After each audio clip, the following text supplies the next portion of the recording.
Think airplane travel is bad? Cramped seats? Delays? Crying babies?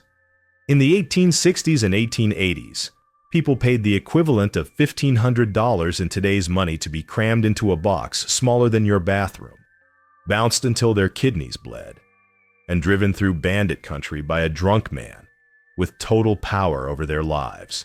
And that was if everything went well. Your 6-hour flight with a middle seat and no legroom is luxury. Frontier stagecoach travel was days or weeks of non-stop torture. No bathroom breaks, no rest stops, no escape, just constant motion, constant pain, and constant danger. And you paid premium prices for this experience. A ticket from Missouri to California cost around $200 to $300 in 1860s money. That's roughly $1,500 to $2,000 today. For that money, you got bruises, sleep loss, possible death from accident or robbery, and probably permanent injury. Stagecoach companies advertised comfortable travel and speedy passage. The reality was 24-hour days of being violently shaken in a wooden box, sitting inches from strangers you couldn't check out, eating whatever the driver decided you'd eat, and hoping the wheel wouldn't break, or the bandits weren't waiting. And unlike other frontier hardships, you couldn't prepare for this. You couldn't control it. You were completely at the mercy of the weather, the driver's skill and sobriety, the horse's mood, the road conditions, the bandit's schedule, and pure luck. You've paid your fare. You're standing at the station. Here's what you actually purchased: a seat in a wooden box, and I do mean box. A Concorde stagecoach, the most advanced model, was about 8 feet long and 4 feet wide inside. That's smaller than most modern bathrooms. Into this space, 9 passengers were crammed on 3 bench seats. 3 benches with front-facing middle seat holding 6 passengers and a rear-facing back seat holding 3 passengers. No individual seats. You sat hip to hip with strangers. Your knees touched the knees of the person across from you for days. The coach body was leather and wood. Leather springs, basically thick straps, suspended the passenger compartment from the frame. This created a swaying, rocking motion constantly. Imagine being seasick but on land for a week. No glass windows. Leather curtains that you could roll down in rain, which made it dark and suffocating, or leave up, which let in dust, rain, and insects. You chose between seeing and suffocating in dust, or breathing and sitting in darkness. No padding. Wooden benches, no armrests, no footrests, no luggage space inside. Your bags were on top or behind, exposed to weather. What you carried on your body was all you had access to. Modern buses have padded seats, air conditioning, bathrooms, overhead storage, and scheduled stops. Stagecoaches were wooden boxes that bounced with no amenities. Stops when driver decided if he decided. But at least if you could afford an inside seat, you had protection. If you couldn't, you rode on top. And that's where people died most often. Inside passage cost full fare, $200 to $300. Outside passage, on top of the coach, cost half fare. You literally paid less to risk death. This wasn't a small difference. Outside passengers died at much higher rates than inside passengers. Riding on top meant sitting on luggage or mail sacks, fully exposed to weather, no protection from sun, rain, or snow. Responsible for holding on during bumps and turns. First to be thrown off in an accident, and most exposed during robbery. Fall deaths happened constantly.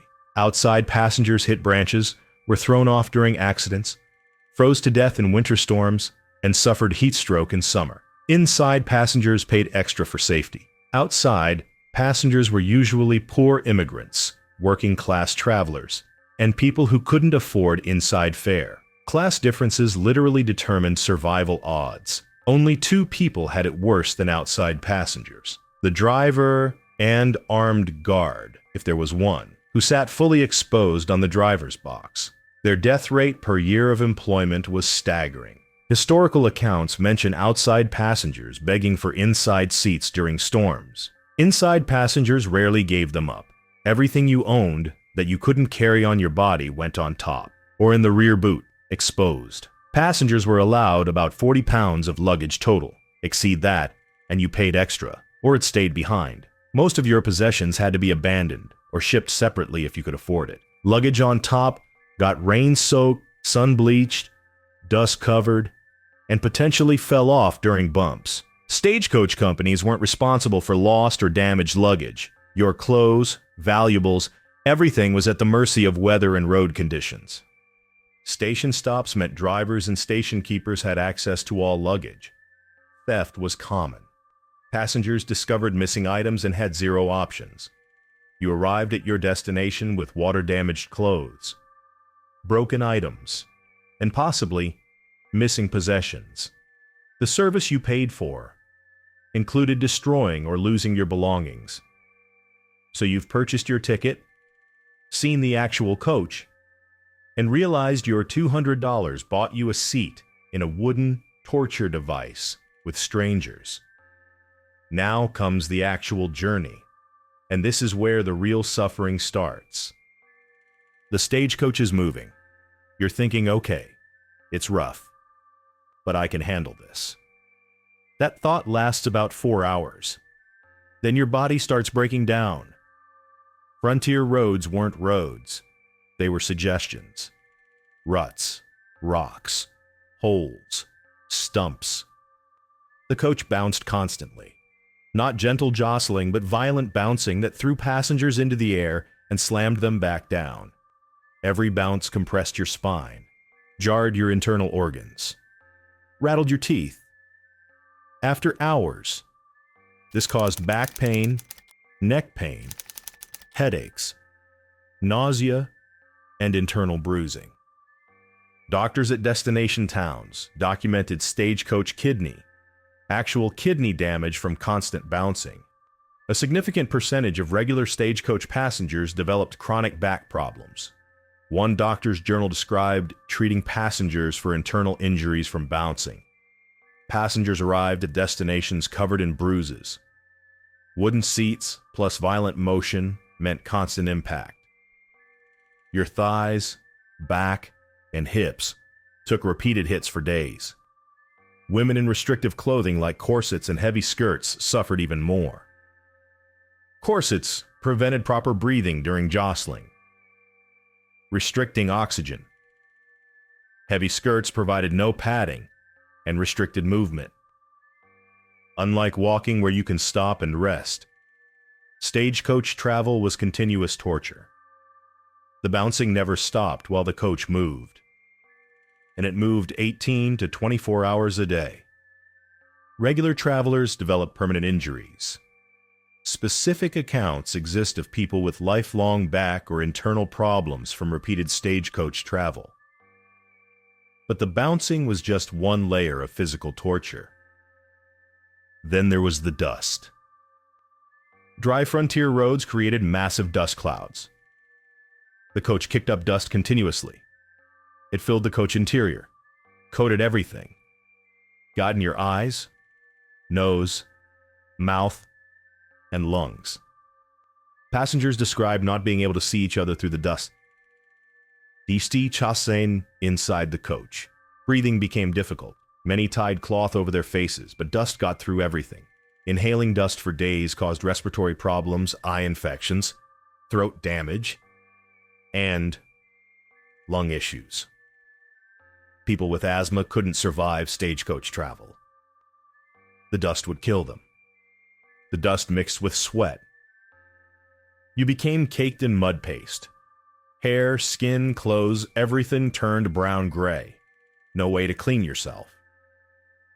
Passengers arrived looking like they'd been buried alive. Summer travel meant dust, plus heat, created oven conditions. Temperatures inside the coach reached over 100 degrees. The leather interior trapped heat. Passengers fainted regularly. Dust clouds were so thick that sometimes the driver couldn't see the road. Coaches went off cliffs or hit obstacles because the driver was blinded by his own dust cloud. Stagecoach companies advertised fast travel. Their definition of fast was 24-hour-a-day driving, which meant you never slept. Coaches ran day and night. Horses were changed every 10 to 15 miles at relay stations. You weren't changed. you just kept going. Try sleeping while bouncing violently, sitting upright on a wooden bench, pressed against strangers, listening to wheels creak and horses whinny, and wondering if the wheel will break or bandits will attack.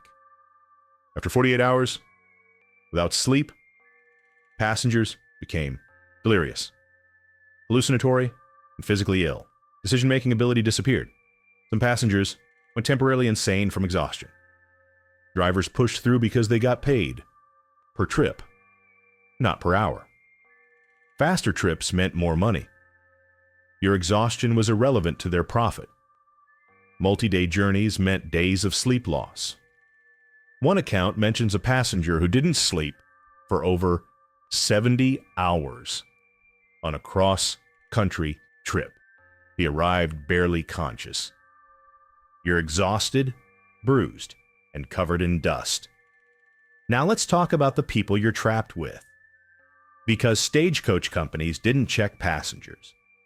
Anyone with money got a ticket. Tickets were sold first come, first served. You had zero information about your fellow passengers until you climbed in. Then you were trapped with them for days. Outlaws used stagecoaches to travel.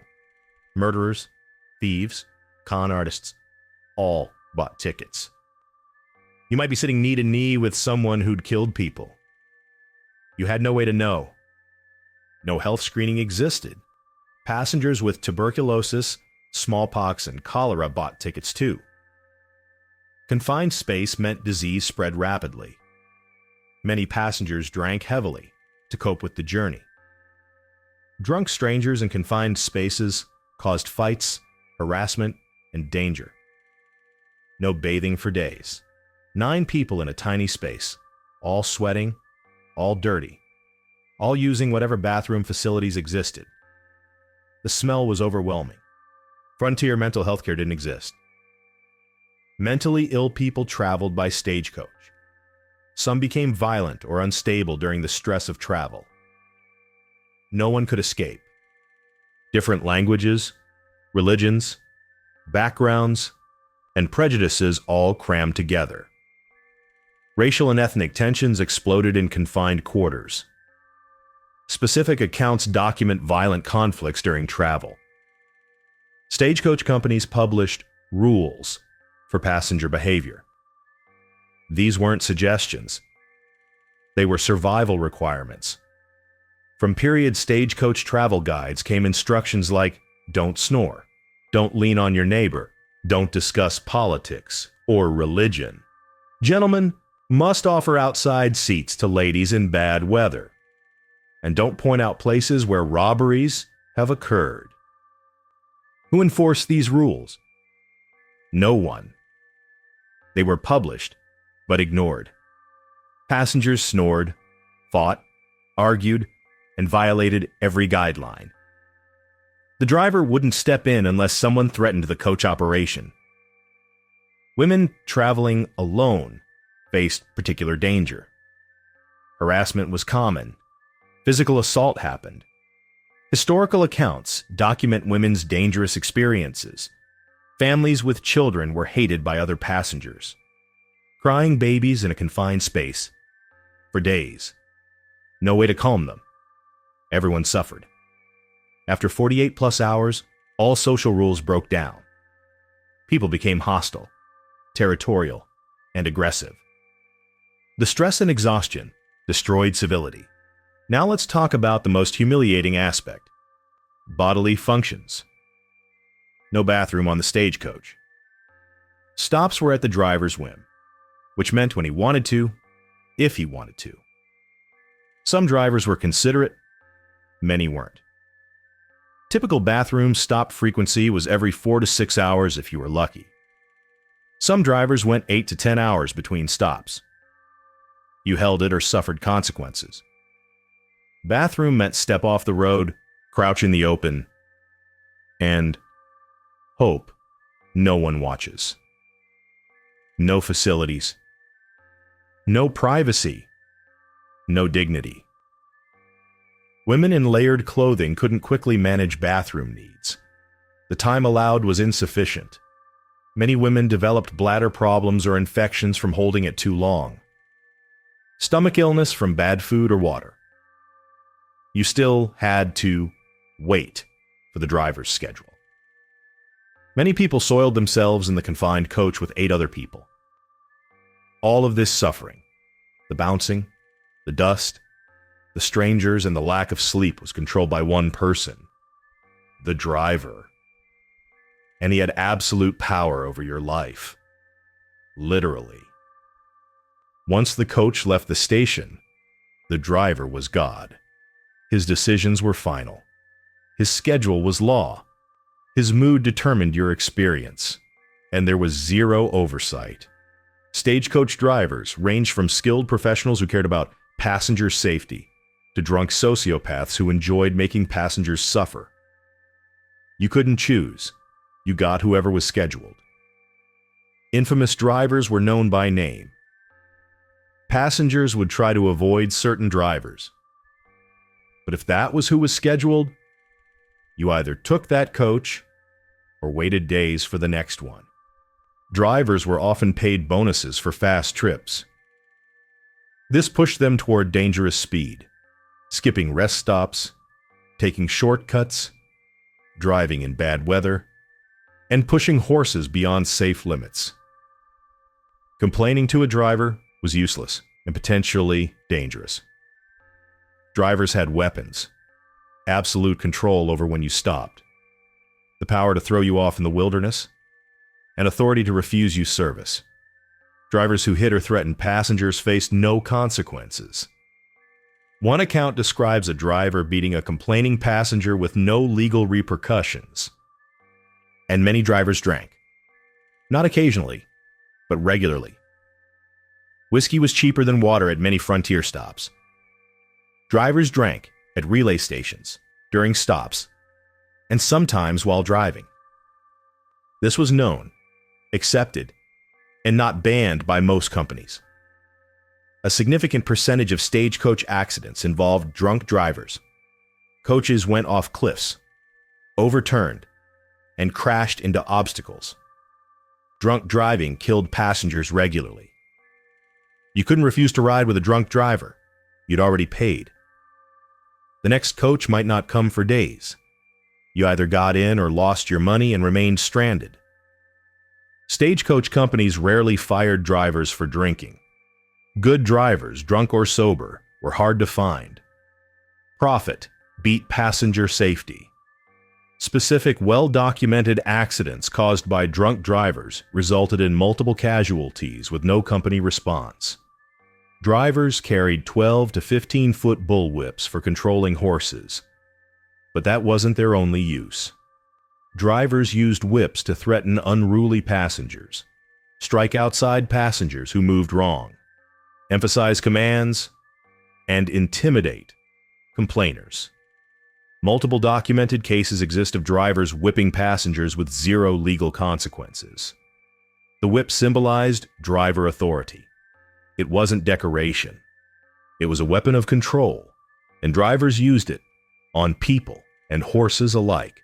Every 10 to 15 miles, the coach stopped at relay stations to change horses. This was your only break, and break is a generous term. Relay stations ranged from crude shacks with a corral to slightly better crude shacks with a corral. Comfort wasn't the priority. Speed was. Typical station stop lasted 10 to 15 minutes for horse change, 20 to 30 minutes if it was a meal stop. Not enough time to truly recover, just enough to tease you with the possibility of rest. Station facilities included maybe an outhouse, maybe just bushes. Water pump if you were lucky, creek if you weren't. No wash basins, no towels, no privacy. Station keepers were often ex-criminals, social outcasts, or desperate people willing to live in isolation. Customer service wasn't their priority. Some were hostile. Some were dangerous. Stations were targets for robbery. Bandits knew the schedule. Passengers at stations were vulnerable. Accounts exist of station attacks and robberies. After 12-plus hours of continuous travel, you'd stumble out of the coach with legs barely working and body screaming. The 15-minute stop wasn't enough to recover.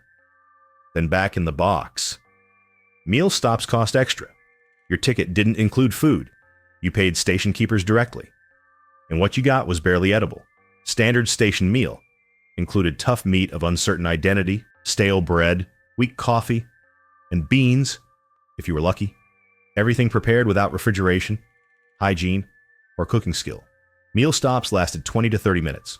This included getting off coach, using outhouse, washing if possible, eating, and getting back on. You had maybe 15 minutes to eat. You shoveled food. Eating quickly plus bad food, plus immediate violent bouncing caused widespread stomach problems. Many passengers became ill from station food. Meals cost extra, adding significantly to total travel cost. Poor passengers went hungry rather than pay. Accounts exist of passengers unable to afford station meals going days without eating. You ate what the station served or didn't eat. No choices, no substitutions, no refunds if it was inedible. The driver decided when you left. Maybe that was 15 minutes, maybe 10. If you weren't back when he decided to go, he left without you. Your luggage went with Do.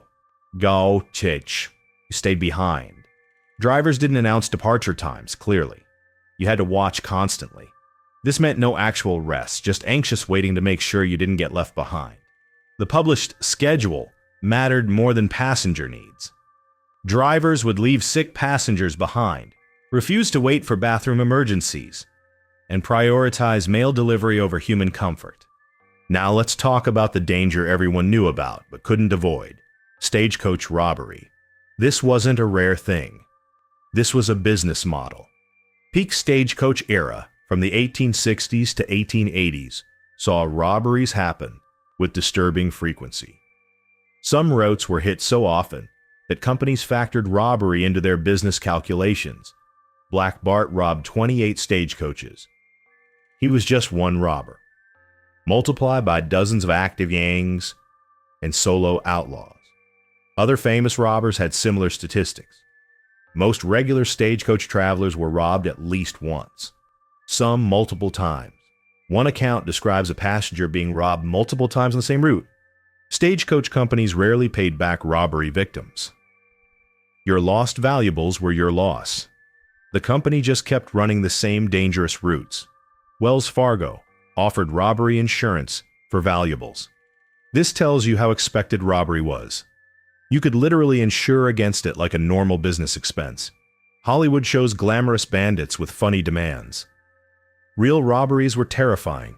Armed men, usually multiple, would block the road.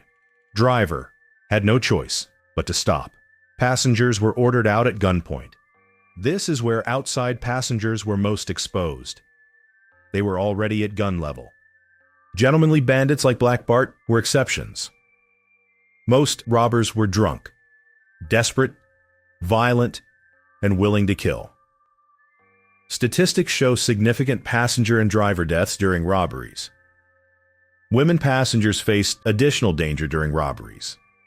This included assault and kidnapping possibilities. Bandits searched everyone thoroughly. Pockets, bags, bodies, women's dresses were searched. Intimate hiding places were discovered. Nothing was private. Many robberies targeted company strongboxes carrying mail and gold shipments. But bandits took passenger valuables too. Your wedding ring, your travel money, your possessions, gone. After robbery, the coach continued with traumatized passengers who'd lost everything. No counseling, no payment back, just continue to destination. Some high-value routes had armed guards riding shotgun. Their job was protect the company's money, not passengers. Guards were often outgunned, outmaneuvered, or killed. Their presence didn't prevent most robberies. It just made them more violent. During robbery shootouts, passengers were caught in crossfire. Guards protected company assets.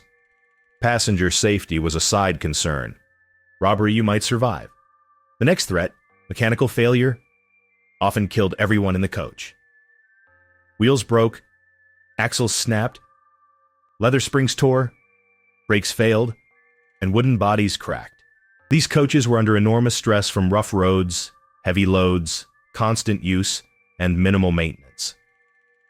Broken wheel at speed meant immediate overturn, passengers thrown out or crushed, and horses dragged down. Specific accident accounts with casualties are well documented. On mountain routes, brake failure meant runaway coach with no way to stop and crash at bottom. These accidents killed everyone, including driver, guard, and all passengers. Coaches operated on mountain roads with no guardrails, river crossings with unstable footing, and desert routes with hidden obstacles. One mistake, one failure, and everyone died. A significant percentage of stagecoach trips experienced some mechanical problem. Most were minor, but some resulted in serious accidents with documented death tolls per year from stagecoach accidents. Dust storms, rain, snow, and fog all reduced visibility to zero. Drivers kept going. Coaches went off cliffs or hit obstacles they couldn't see. River crossings during high water killed regularly. Drivers attempted crossings that weren't safe because schedule demanded it. Coaches were swept away. Snow and ice created impossible conditions. Coaches overturned on icy roads, got stuck in drifts, and froze passengers who couldn't reach shelter. Open planes plus metal components plus high profile made coaches lightning targets. Strikes hit coaches and killed passengers and horses. No ambulances existed. No hospitals were nearby. If you survived a crash with serious injuries, you either died before help arrived, received crude field medicine, or were left behind if you couldn't continue. Stagecoach companies disclaimed responsibility for accidents. Tickets had fine print absolving the company. Your injuries or death were your problem. Survivors of serious accidents were left at nearest station or town. Your ticket didn't cover medical care or return travel. You were stranded, injured, and broke. Let's say everything went well. No robbery, no crash, no death. You arrive at your destination. Congratulations. You're permanently damaged. Passengers arrived bruised, sleep-deprived, possibly injured, definitely filthy, often ill, and sometimes mentally traumatized. Many passengers went straight to doctors upon arrival. Common complaints included back injuries, kidney pain, breathing problems, infections, and nervous exhaustion. Full recovery took days to weeks. Some injuries were permanent. One account describes a passenger needing a week to recover from a 3-day journey. Women developed infections from poor hygiene conditions, injuries from restrictive clothing during jostling, and psychological trauma from harassment. You pay $200 to $300, equivalent to $1,500 to $2,000 today. You receive bruises, trauma, stolen valuables, destroyed luggage, permanent injuries, and psychological damage. Stagecoach saved time compared to walking or wagon train, but the cost was physical destruction. You arrived faster, but in worse condition.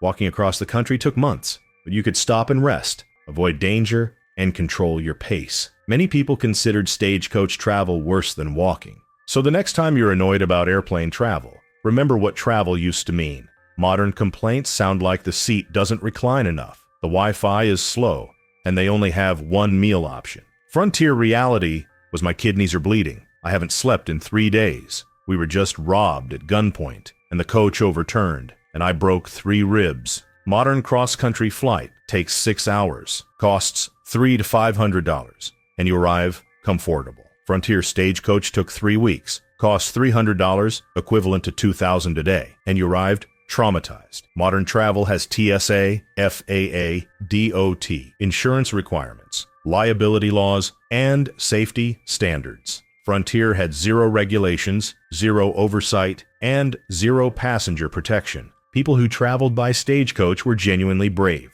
They paid money to be tortured because it was the fastest option available. That's how bad the alternatives were. We live in unprecedented comfort. Every trip you take without being robbed, injured, or traumatized is luxury your ancestors couldn't imagine. Could you handle a week in a stagecoach? After everything we just covered, be honest, you'd probably break after day 1. Let me know in the comments which part of stagecoach travel would break you first. My money's on the complete lack of sleep combined with violent bouncing, or maybe the strangers. Next time you're frustrated with modern travel, Remember, at least nobody's robbing you at gunpoint while you're covered in dust and bleeding internally. Don't forget to leave a like and a subscribe if you wish to help my channel grow. Thank you.